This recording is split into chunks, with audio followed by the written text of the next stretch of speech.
Good afternoon. Today I'm going to be reviewing the Uncle Seiko US1035 flat link bracelet. I previously reviewed the Uncle Seiko US1749 Speedmaster bracelet and I was very impressed with it, so if you haven't seen that review, please feel free to check it out. So as the name suggests, Uncle Seiko specialise in making high quality Seiko bracelets. In addition to this, they also make bracelets for Omega, Tudor, Longines and Zinn watches. So I'll show you the items that come with this bracelet and then I'll talk you through the bracelet itself. So with the bracelet, one gets this Uncle Seiko rubber coffee mug mat, which is very nice. And the bracelet comes in this Uncle Seiko branded resealable bag, and as you can see, it has the website address uncleseiko.com on the base. Now with the bracelet, this US1035 flat link bracelet, one gets two pairs of end links. These are hollow folded end links, as you can see, and it also comes with a pair of solid end links which I fitted to the piece. So one has the choice. If you prefer the vintage aesthetic of folded end links, you can fit those to your piece, or alternatively solid end links if you prefer a more contemporary feel. The bracelet also comes with the correct 1.8mm diameter stainless steel spring bars to fit the Speedmaster, and as you can see, I have used them to fit to this Pagani design PD1701 V3. Now the thing to note is this flat link bracelet, the US1035, is made specifically to fit the Speedmaster. So the profile of the solid end links isn't a perfect match to the head of the piece on this PD1701, but however it is acceptable. The 20mm lug width is a good tight fit to the head of the piece, and the curved profile to the interior matches the 1701 case very well. So just a slight difference between the end link profile to the head of the piece, but this perfectly matches the Speedmaster. Female pivoted end links, as you can see, so the end link in the bracelet is able to articulate fully, and that means it gives a very snug fit to the wrist. With regards to the finishing of the bracelet, flawless mirror polishing to the outer links, which contrasts very well with the brushed satin finish to the centre links. The bracelet is made from solid 316L grade stainless steel. It's available in 19mm or alternatively 20mm lug width. This is the 20, and of course it's available in two versions of finishing. One can have brushed and polished finish, which you're looking at here, or if that's not your personal taste, Uncle Seiko also offer a fully brushed finish with no polishing to the outer links. It's brushed throughout. The mirror polishing is flawless on the flanks, and we have push pins rather than screw pins, which fits the aesthetic look of this flat link bracelet. I can understand why these are so popular with Speedmaster owners, because it's incredibly thin and the flat links articulate very well. They're only 3mm thick. Now the benefits of this flat link bracelet is it is incredibly low profile. Unlike Omega Speedmaster bracelet links, which are oval, they're very thick. These links are only 3mm thick, and that means the total weight of the bracelet with all the links present is only 56 grams, which is very lightweight for a solid link flat link bracelet. So 56 grams means it feels weightless on wrist, it feels invisible, and therefore very well balanced to the head of the piece. With regards to the clasp, it's pressed solid 316L grade stainless steel. Nice attention to detail, because we've got an embossed Uncle Seiko brand emblem, and the U looks like an inverted Omega symbol, so it does fit the aesthetic of the 1035. The clasp is very well finished, no sharp edges, no burrs, flawless mirror polishing to the edges, and as you can see, plenty of micro adjustment holes. I'm often critical of brands only having 2 or 3 micro adjustment holes in their clasp. Uncle Seiko have made the correct decision, because as you can see, we have 6 micro adjustment holes in the flanks of the body of the clasp to allow for fine tuning the length of the bracelet, so no difficulties resizing it. Now I'll show you the interior. It's solid stainless steel, pressed metal, and it's got a matte satin finish to it. Now, usually in my watch reviews, I'm critical of brands using pressed metal clasps as a cost-cutting measure. But however, I'm not going to be critical in this instance, because this 1035 is clearly an homage to vintage Speedmaster flat link bracelets, and Omega were using pressed metal clasps up until 1996, so this is period correct for an homage to a vintage flat link Speedmaster bracelet.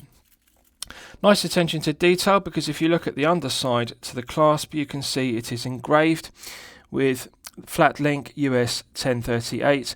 We also have stainless steel, and it also has Uncle Seiko and the brand emblem engraved as per the Omega pressed metal clasp.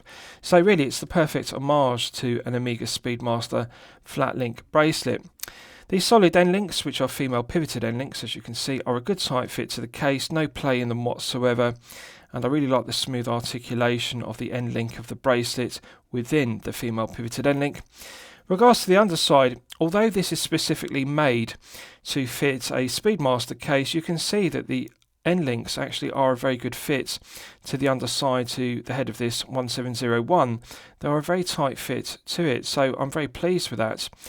One detail I really like about it is the comfort level. Now, as you'll know from my previous reviews of the 1701 V3, I was critical of the Pagani design bracelet because the flanks, the edges to the flanks of the bracelet have sharp edges, and also the centre links of the bracelet also have sharp edges, so it scratches the wrist. And it makes for a very uncomfortable wearing experience, wearing a scratchy bracelet. The other defects of the 1701 bracelet is that it pulls arm hairs. The gaps in the links catch arm hairs, but if you look at the underside to this flat link bracelet, you can see it is perfectly flat and smooth.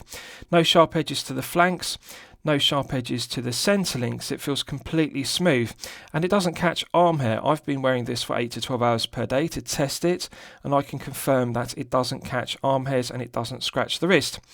Now, it uses push pins rather than screw pins, and as you can see, there are arrowhead directions on the outer links to tell you which direction to push the link out of the bracelet to avoid damaging the split pins, and that's very good. So nice attention to detail.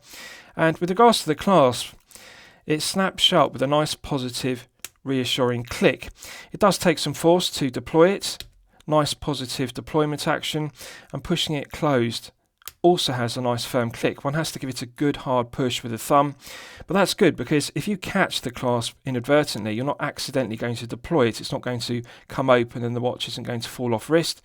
One has to give it a good hard pull, and again one has to give it a good hard push, but the loud audible click confirms that this is a solid, good click shut. So I really like the firm action of it both in opening and closing.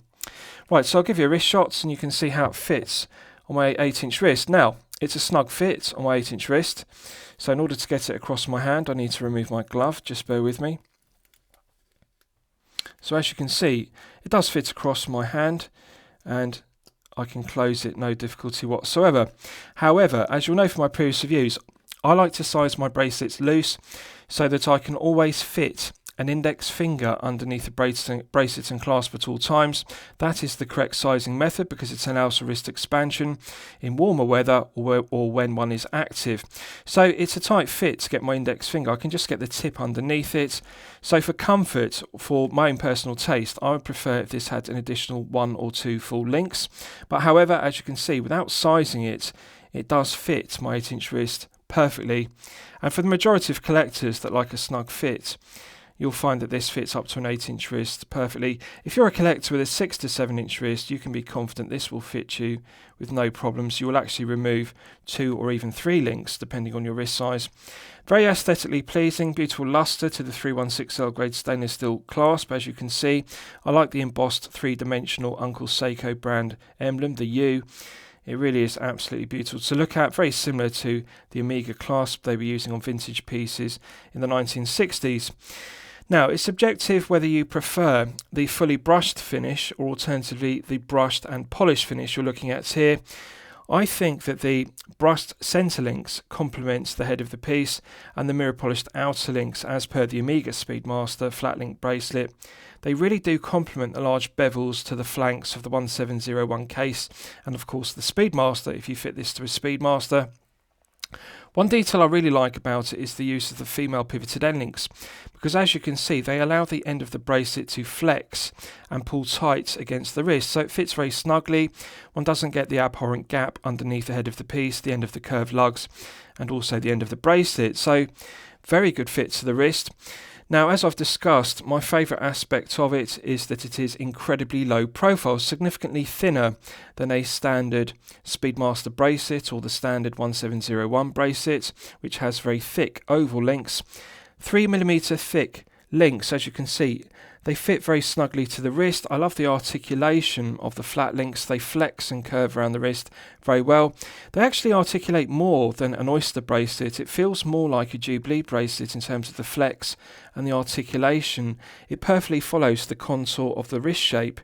So it feels weightless. The bracelet feels invisible on wrist. Perfectly balances the 42mm head of the piece. So only 56 grams, which is like a leather strap or a NATO strap. That's the kind of feeling it has. It really does feel invisible at only 56 grams. One of my favourite aspects of this flat link bracelet is the taper. The standard Omega bracelet tapers from 20 down to 18, and also the 1701 follows that Speedmaster taper, 20 down to 18 at the clasp.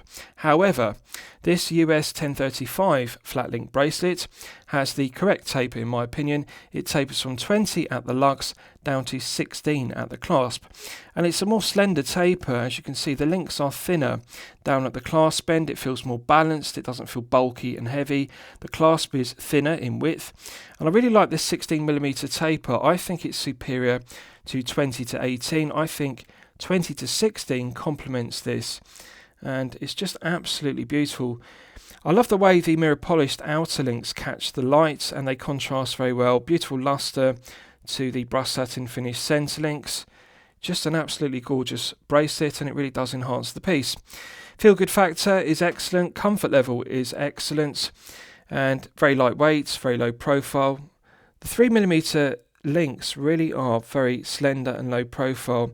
56 grams is one of the lightest solid link bracelets I have ever had on the head of a piece. Just incredible comfort. So very aesthetically pleasing. The only thing to note is if you have an 8-inch wrist, it could do with an extra 1 or 2 links, but if you have up to a 7.5-inch wrist, you'll feel that it's loose on the wrist. I can move it up and down my wrist bone, but I personally would prefer it to be slightly looser. Nice positive click when opening it, and as I've discussed, nice positive click when closing it. So no negatives to it whatsoever. Now the price point is $89 US. So one could say, well, that's expensive because it uses a pressed metal clasp rather than a solid mill clasp. But however, in terms of build quality, materials, quality control and finishing throughout, it's a case of one gets what one pays for. Yes, one can buy less expensive bracelets, but however, it's evident with the quality control and the build quality that this is superior quality throughout, because we've got no sharp edges on the flanks, and as I've discussed, no sharp edges to the centre links, and on the underside it is finished to perfection. Really, the quality of the finishing in terms of deburring and chamfering is Omega quality, and that is what one is paying for. It's a case of one has to get what one pays for with the quality, and yes, it's $89 US, but one is clearly getting $89 US of quality control. So I really like it. I think it's very comfortable. I think it's aesthetically pleasing, and it's nice that there's the option of using solid end links, which you are looking at here, alternatively the folded end links if they're more to personal taste, if you like the vintage aesthetic. And the other thing is one can choose fully brushed satin finish for the outer links, or alternatively mirror polished and brushed satin centre links, depending on your own personal taste.